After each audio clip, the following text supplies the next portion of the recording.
नारळ वाढवून प्रचाराचा शुभारंभ होत आहे। महाराष्ट्र राज्याची बुलंद तोफ माननीय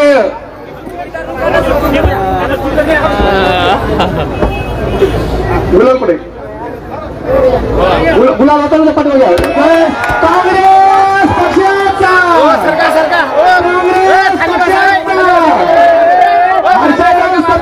तुम आगे बढ़ो, राहुल भैया तुम आगे बढ़ो, आदित्य भैया तुम आगे बढ़ो। सरक सरक मोबाइल निकाल अंदर से। कृपया फुलाचा हार आणा बाई, तुम्ही जागा सोडा, कृपया जागा सोडा। जे संयोजक आहेत त्यांना काम करू द्या।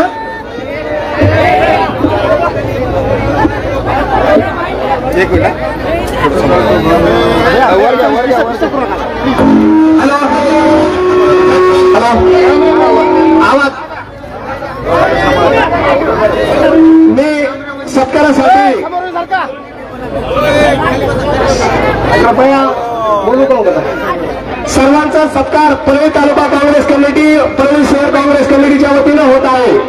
सर्व मान्यवरांचा सत्कार या ठिकाणी वंचित बहुजन आघाडी सर्वांचा सत्कार या ठिकाणी धन्यवाद साहेब। आज परळी शहर नगर परिषदच्या निवडणूक 2025च्या प्रचाराचा नारळ फोडण्याच्या कार्यक्रमाचे आमचे प्रदेशाध्यक्ष हर्षवर्धन सपकाळ साहेब, आमचे बीड जिल्ह्याचे नेते माजी राज्यमंत्री अशोकदादा पाटील साहेब यांच्या अध्यक्षतेखाली आणि आमचे काँग्रेसचे ज्येष्ठ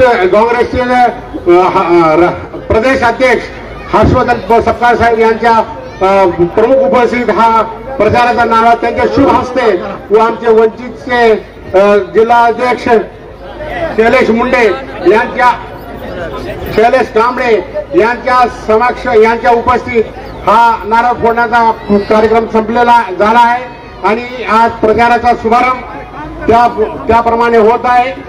आपण सर्वांना माहित आहे परळीत गेल्या 4-5 वर्षापासून परळी शहर काँग्रेस आपल्या गोरगरिबांचे प्रश्न वारंवार उचलत नगर परिषदेचा भ्रष्टाचार, मनमानी कारभार, दादागिरी, गुंडागिरी आणि कर्मचाऱ्यांच्या मनमानी कारभार याबाबत सतत आपल्याबरोबर आंदोलन करत आलो आणि त्यासाठी आम्ही 6 दिवस जेलमध्ये पण गेलतो साहेब। 6 मध्ये आम्हाला जेलमध्ये विनाकारण आम्ही फक्त तहसीलदार नायब तहसीलदार यांना बेशरम दिलता, त्यांनी काम केलं नाही तर आमच्यावर 353 दाखल करून जे होऊ शकत नव्हती 353 हे केस होऊ शकत नव्हती पण तरीही दबावापुरती दबावासाठी आणि तेव्हा आपलं शासन असताना सुद्धा हे खेत बाब साहेब जेव्हा आम्हाला 6 दिवस जेलमध्ये राहावं लागलं आणि त्यानंतर आम्ही आमची जी काही विरोधाची भूमिका होती साहेब, इथं आम्ही विरोधाची भूमिका कमी पडली नाही, आम्ही कमी पडू दिलं नाही। आम्ही धनंजय मुंडे यांचा जे काही कारभार होता त्यांना विरोध करणारा इथं भाजप पक्ष नव्हता, तो फक्त काँग्रेसच पक्ष होता साहेब।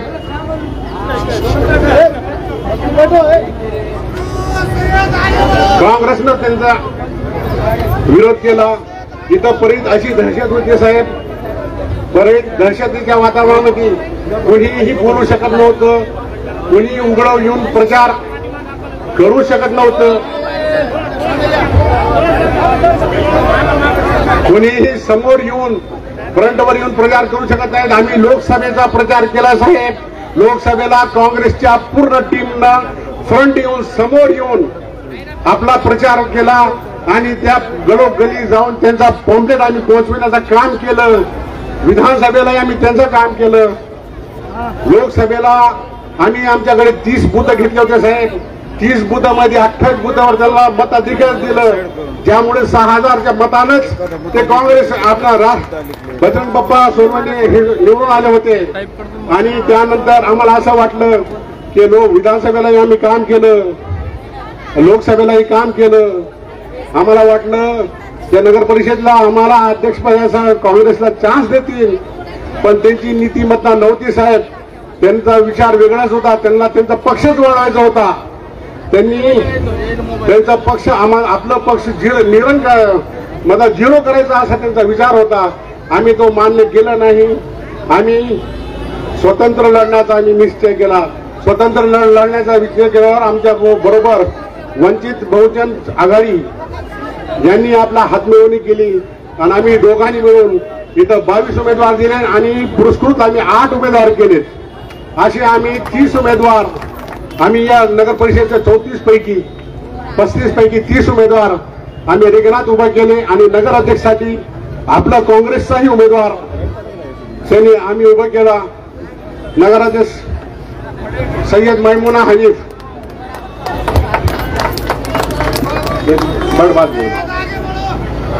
यांना उमेदवारी देऊन आपण इथं पक्षाचा काम वाढविण्याचा करतो आणि निश्चितच साहेब परत काँग्रेसचाच विजय होणार त्यात कोणती शंका नाही. लोकांसाठी पर्याय आणि या दादागिरीला न भिणारा फक्त एकच पक्ष आहे ते काँग्रेस आणि वंचित बहुजन आघाडी. आम्ही दोघंही असे या दादागिरीला न भिणारे आणि ह्याला कुठेही आम्ही विरोध करणारे लोक असल्याने आम्ही खऱ्या ताकदीने परळीकरांसाठी परळी स्वच्छ परळी, स्वाभिमानी परळी, भ्रष्टाचार मुक्त परळी आणि बेशिस्त असलेली नगरपालिकेला शिस्त घालण्यासाठी आम्ही हा नगरपालिकेचा निवडणूक लढवित आहोत. आणि त्यासाठी आपण आज प्रचारासाठी आपण आलात. आपण प्रचाराचा नारा फोडून आम्हाला आमची ताकदीला आणखी आपण आपलं बळ दिलं. त्याबरोबर परळी शहर काँग्रेस आणि वंचित बहुजन आघाडीच्या वतीने आम्ही आपले आभार व्यक्त करतो. आणि सर्व इथं उपस्थित लोकांना आणि माझ्या मतदार बंधवांना सर्वांना विनंती करतो, आपल्या परळीकरांसाठी परळीसाठी स्वच्छ परळी, निर्भय परळी, स्वाभिमान परळी, भ्रष्टाचार मुक्त परळीसाठी आपण सर्वांनी येणाऱ्या 2 तारखेला हाताचा पंजा आणि वंचित बहुजन आघाडीची जी निशाणी येईल 26 तारखेला त्यावर मतदान देऊन आपण आपल्या परळीचं भविष्य चांगलं करावं हीच मी आपल्याला विनंती करतो. माझे 2 शब्द समाप्त करतो. यानंतर वंचितचे हॅलो यानंतर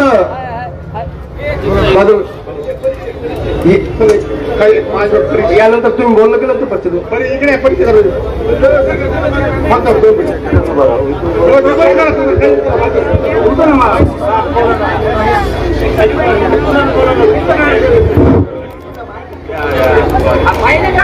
नगराध्यक्ष सर्वांचा परिचय करून देत आहोत. नगराध्यक्ष पदाच्या उमेदवार सय्यद मैमुना बेगम उर्फ बहादूरबाई या नगर पंजाचं बटन दाबून यांना नगराध्यक्ष पदासाठी आपण सर्वांनी निवडून द्यायचंय. यानंतर प्रभाग क्रमांक 1 पठाण गुलाब जानिमिया,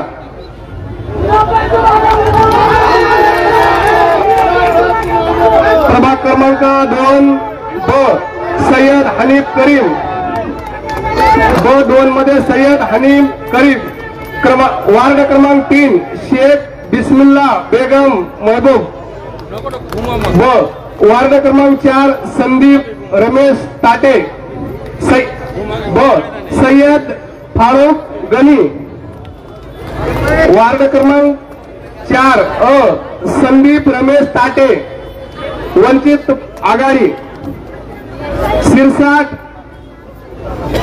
प्रभाग क्रमांक 4 ब सिरसाट इंदुबाई संभाजी,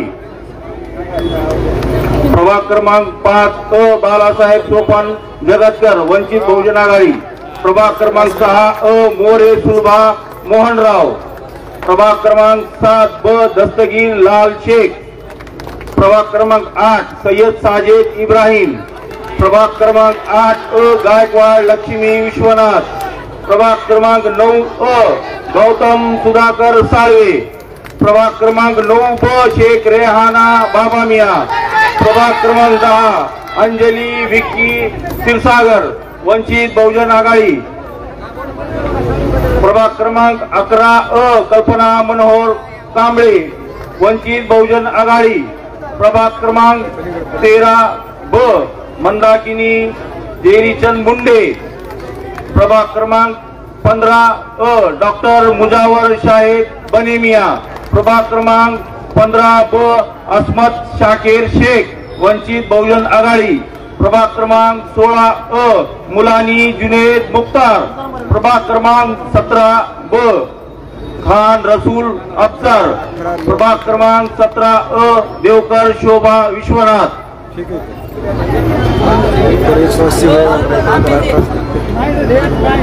आता यानंतर जिल्हाध्यक्ष राहुल भैया, प्रदेश अध्यक्ष आदरणीय हर्षवर्धन सपकाळ साहेबाला परभणीमध्ये 2 सभा असल्यामुळं मी आदरणीय या महाराष्ट्राचे प्रदेश अध्यक्ष हर्षवर्धन सपकाळ साहेब यांना विनंती करतो की त्यांनी नाही आपण नंतर बोलतील नाही प्रदेश अध्यक्ष साहेब बोलून जाणार आहेत, नंतर सभा कंटिन्यू चालणार आहे।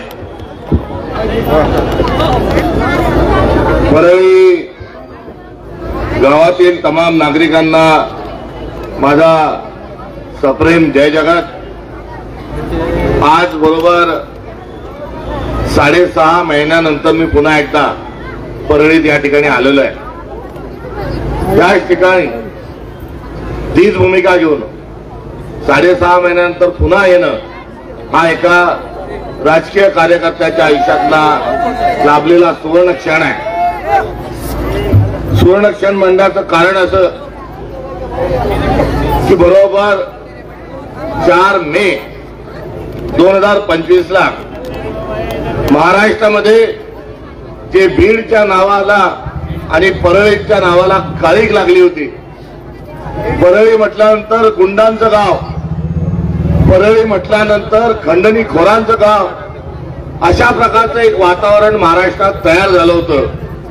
आणि या पार्श्वभूमीवर संतोष देशमुख नावाच्या एका सरपंचाची निर्गुण हत्या ही मस्साजोग येथील सरपंचाची झालेली आपल्याला ज्ञात होतं। या पार्श्वभूमीवर आम्ही सद्भावना पदयात्रा काढली आणि सद्भावना पदयात्रा काढल्यानंतर परळी गावामध्ये येऊन सद्भावना सत्याग्रहाच्या निमित्तानं मी, माझे सर्व सहकारी आणि गावातील काही नागरिक आम्ही या ठिकाणी ईश्वर अल्लाह तेरे नाम सबको सम्मति दे भगवान, वैष्णव जन तो ये देने कहिए भीड़ पराई जानी रे, विविधता में एकता ही भारत की विशेषता, या भारतात बंधुभाव नित्य वसुदे देवरच असा दे, बलसागर भारत हो विश्वात शोभून राहो। या सर्व भजनांच्या राष्ट्रगीतांच्या, राष्ट्राच्या विविध सन्मान गीतांच्या माध्यमातून आम्ही दिवसभर या ठिकाणी बसून राहिलो। सर्व पत्रकार, आदरणीय पत्रकारांनाही मी त्या घटनेचं स्मरण करून देऊ इच्छितो। आणि सरते शेवटी त्या सत्याग्रहाचा समारोप करत असताना मी आपल्या परळीकरांना एक वचन देऊन गेलो होतो की इथले जे आका होते, आकाचे आका होते आणि इथली जी असणारी गुंडागर्दी आहे याचा आम्ही निषेध करत राहू आणि आमच्या पक्षाला बलिदानाची पार्श्वभूमी लाभलेली आहे। आणि या पार्श्वभूमीच्या अनुषंगानं परळीवाल्यांना सोबत घेत असताना घेऊ आणि त्यांच्यासाठी आम्ही लोकशाहीचा, संविधानाचा सत्याग्रह करू असा एक शब्द प्रदेश अध्यक्षा नात्यानं मी आपल्याला सर्वांना दिला होता। तेव्हा नगरपालिका लागवटोका लागतील की नाही लागणार माहित नव्हतं, पुन्हा मी याच ठिकाणी येईल की नाही हे माहित नव्हतं। मात्र आमचे शहर अध्यक्ष त्या कार्यक्रमात हिरिरीने आपल्या सगळ्यांच्या सोबत बसत होते, रखरखत ऊन होतं आणि या उन्हामध्ये आम्ही परळीकरांना एक वचन दिलं होतं, भय आणि भ्रष्टाचार मुक्त परळीसाठी काँग्रेस कटिबद्ध आहे।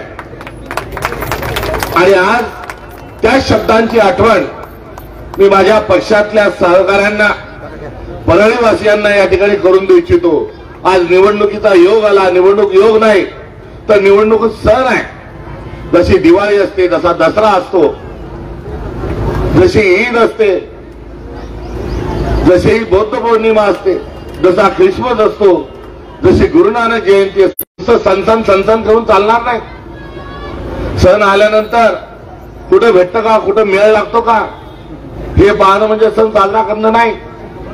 नाही तर 500च्या 2 नोटामध्ये, मटणाच्या 2 बोट्यांमध्ये आणि दारूच्या एका चप्प्यामध्ये आपण जर निवडणुकाकडे बघायला लागलो तर आपल्याकडे करंटे आपणच।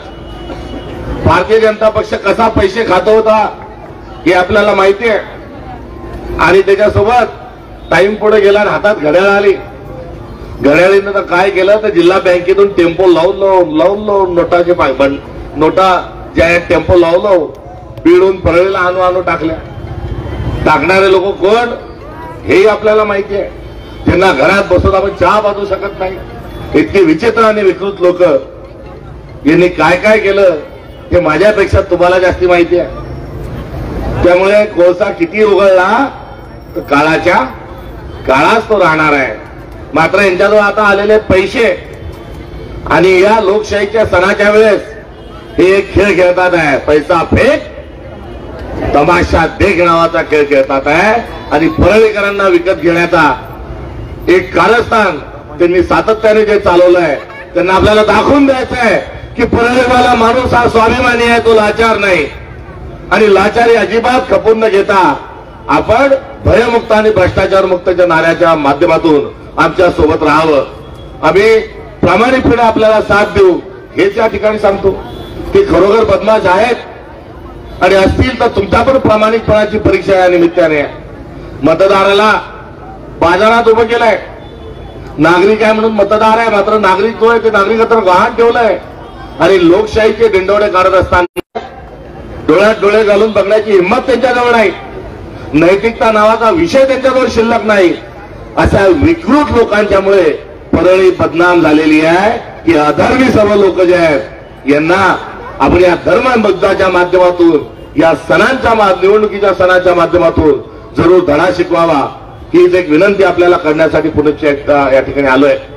मी निवडणुकीला सण का म्हटलं तर आपल्या समाजामध्ये पित्तर पाठाला महत्व है. अध्यक्ष जी ईद की नमाज होने की अदा करने के बाद हम कहा जाते तो कब्रिस्तान में जाते. हमारे जो बुजुर्ग होते हैं उनकी कब्र जो है उसको साफ करते, उसमें फूल चढ़ाते, दुआ करते. आमचे हिंदू भाऊ जे आहेत ते पित्तरपाठ घालतात आणि सांगतात की तुम्ही आमचे वारसदार होते, आम्ही तुमचे वारसदार आहोत, तुम्ही आहोत म्हणून आज आम्ही इथे आहोत. निवडणुका आल्यानंतर आपण कुठे होतो, कुठे आलो, आपलं कल्याण कोणी कोणी केलं आणि आपलं कल्याण कोणी कोणी केलं याचाही विचार या निमित्तानं करायचा असतो.